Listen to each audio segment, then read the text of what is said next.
नमस्ते दोस्तों, कैसे हैं आप सभी। उम्मीद करती हूँ आप सभी भी बहुत अच्छे होंगे। फ्रेंड्स, प्रेगनेंसी कंसीव करने में दिक्कत कहाँ पे आती है, किस रुकावट की वजह से आपका गर्भधारण नहीं होता है। हर महिला यही सोचती है जब प्रेगनेंसी प्लान करने के बाद बच्चा नहीं रुकता है। लेकिन दोस्तों, क्या कोई भी बिना किसी टेस्ट के ये जान सकता है? यानी अगर आप एक महिला हैं और प्रेगनेंसी कंसीव नहीं हो रही है तो क्या आपको पता लग जाएगा कि मुझे गर्भधारण क्यों नहीं हो पा रहा है? कितना अच्छा होगा ना अगर आप घर बैठे ये जान पाए। तो आज का ये वीडियो आपके लिए बहुत ज़्यादा इंपॉर्टेंट है, क्योंकि अक्सर 90% महिलाएं ऐसी हैं कि इन्हीं कारणों के कारण प्रेगनेंसी कंसीव नहीं कर पाती हैं। और ये जो कारण है ये इतना भी बड़ा नहीं है कि इसको ठीक ना किया जा सके। ये एक प्रकार का लाइफस्टाइल डिसऑर्डर होता है, जिससे आजकल काफ़ी सारे मेडिकल रिपोर्ट जब आप कराती हैं, प्रेगनेंसी जब नहीं रुकती है, तो सबसे पहला एक कारण बताया जाता है जिसे पीसीओडी पीसीओएस कहा जाता है। अब पीसीओडी पीसीओएस के बारे में बहुत सारी महिलाओं को पता ही नहीं होता है, और इसके स्टार्टिंग के अगर सिम्टम्स को आप समझ लेंगी तो आप घर बैठे ही अपना खुद का इलाज और देखभाल भी कर सकती हैं। क्योंकि ये लाइफस्टाइल डिसऑर्डर है तो इसे काफ़ी इजीली ठीक भी किया जा सकता है। लेकिन सबसे पहले हम ये जानेंगे कि अगर आपके शरीर में कमी है, पीसीओडी पीसीओएस है और जनरली होता ही है, जो महिला प्रेगनेंसी कंसीव नहीं करती है, तो उसको किन प्रकार के सिम्टम्स दिखाई देते हैं।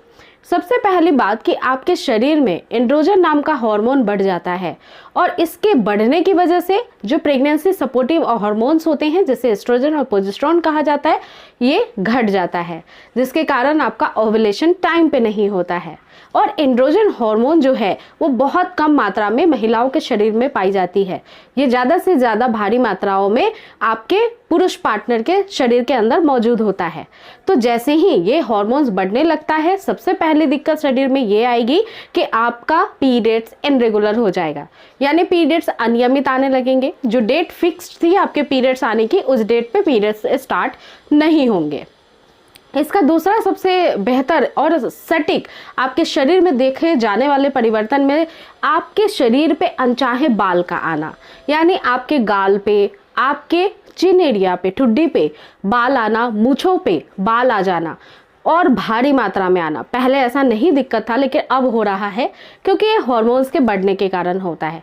तभी तो पुरुषों को दाढ़ी मूंछ आती हैं, महिलाओं को भी जब हार्मोन्स बिगड़ते हैं तो इस प्रकार के लक्षण दिखाई देने लगते हैं। इसका तीसरा और सबसे खास कारण होता है कि आपके ओवरी के अंदर जो अंडे बनते हैं वो काफी छोटे छोटे साइज के बनते हैं, और वो ठीक तरह से मैच्योर नहीं होते हैं और ना ही रप्चर होते हैं, यानी ना समय पे वो बनते हैं और ना ही फूटते हैं, जिसके कारण भी पीरियड्स में डिले होने लग जाते हैं। इसकी वजह से कई बार महिलाओं को सिस्ट की प्रॉब्लम भी होती है यूट्रस के अंदर, और साथ ही साथ आपके हार्मोन्स के बिगड़ने की वजह से आपके मूड में भी काफ़ी ज़्यादा तनाव भरा हुआ परिवर्तन देखने को मिल सकता है। और ये सारी ही चीज़ें क्यों होती है? लाइफस्टाइल डिसऑर्डर की वजह से। अब लाइफस्टाइल डिसऑर्डर को थोड़ा समझ लेते हैं। लाइफस्टाइल डिसऑर्डर का मतलब होता है सिलेंड्रिकल लाइफस्टाइल जीना, यानी आपके अगर डेली के कार्य में बहुत ज़्यादा फिजिकल एक्टिविटी नहीं है, आप एक बैलेंस डाइट नहीं लेते हो, यानी कि आप जो मर्जी है वो खा रहे हैं, जिस भी समय खा रहे हैं, आप कुछ भी उठाकर खा रहे हैं, तो वो बैलेंस डाइट में बिल्कुल काउंट नहीं होता है। अब बात करते हैं इसे ठीक कैसे किया जा सकता है। तो देखिए, बैलेंस डाइट सबसे इंपॉर्टेंट है लेना, जिसके लिए आपको फाइब्रस फूड लेना पड़ेगा। फाइब्रस फूड यानी डेली आपको फल और सब्जियों का सेवन करना ही पड़ेगा। फाइबर आपके स्टमक को बिल्कुल बेहतर बनाता है, शरीर के अंदर गंदगी को बाहर ढकेलता है, और साथ ही साथ हार्मोन्स को रेगुलर करता है, क्योंकि इसमें बहुत सारे विटामिन्स मिनरल्स होते हैं। इसके अलावा दूसरी बात का ध्यान रखिए फ्रेंड्स कि आपको कुछ चीज़ों से बच के भी रहना है।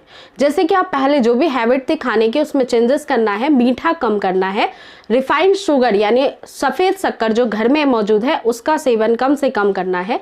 कभी भी मैदे से बनाई हुई चीज़ों का सेवन करना बंद कर दीजिए। बहुत ज़्यादा दूध से बनी हुई चीज़ों का भी सेवन नहीं करना है, मिठाई वगैरह नहीं खाना है, ना ही सॉफ्ट ड्रिंक या कोल्ड ड्रिंक्स का सेवन करना है। इसके अलावा दोस्तों आपको करना क्या है, तो लाइफ स्टाइल मॉडिफाई करने के लिए आपको रेगुलर बेस पे एक्सरसाइज स्टार्ट करना है। शुरुआत हम टहलने से कर सकते हैं। डेली 30 से 40 मिनट सुबह और शाम टहलना है, बिकॉज आपके शरीर की ब्लड की सर्कुलेशन काफ़ी अच्छे से हो सके, ताकि शरीर में ऑक्सीजनेटेड ब्लड की सप्लाई बढ़ जाए और सारे ही ऑर्गन्स बेहतर रूप से काम करना शुरू कर दें, जिसमें हमारा रिप्रोडक्टिव सिस्टम भी आता है। तो अगर आप मॉडरेटेड एक्सरसाइज करती रहेंगी, स्ट्रेस फ्री लाइफ लेंगी और आप डाइट बैलेंस्ड रखेंगी, तो बहुत जल्दी आपकी फर्टिलिटी हाई हो जाएगी। पीसीओडी पीसीओएस हमेशा के लिए खत्म हो जाएगा। पीसीओडी पीसीओएस के कोई मेडिसिन नहीं होते हैं, तो दिमाग से ये भी निकाल दीजिएगा कि डॉक्टर ने अगर पीसीओडी पीसीओएस कहा है तो कोई मेडिसिन खाती रहेंगी तो उससे वो ठीक हो जाएगा। वो कभी ठीक नहीं होगा जब तक आप अपनी लाइफ स्टाइल और डाइट को बैलेंस नहीं करेंगी। तो अगर आप प्रेगनेंसी कंसीव करना चाहती हैं तो बताए गए जो सिम्टम्स हैं वो अगर अपील हो चुके हैं तो मेरे सुझाव जो है वो जरूर अपने लाइफ में आजमा लीजिए। और हाँ फ्रेंड्स, परेशानी और टेंशन को बिल्कुल ही दूर रखिए, क्योंकि ये छोटी मोटी सी प्रॉब्लम्स आपके जीवन में हमेशा आती रहती हैं और ये हमारे छोटे छोटे एफर्ट्स से ठीक भी हो जाती हैं। तो उम्मीद करती हूँ कि आपको बहुत जल्दी पॉजिटिव और सक्सेस रिजल्ट मिलेगा। स्टे ट्यून्ड, चैनल पे यूं ही बने रहें और हमारी वीडियोस को देखने के लिए चैनल को सब्सक्राइब कर लें। वीडियो पसंद आई है तो लाइक करना और शेयर करना बिल्कुल भी ना भूलें। मैं मिलती हूँ फिर नेक्स्ट वीडियो में। आपका कीमती समय देने के लिए धन्यवाद।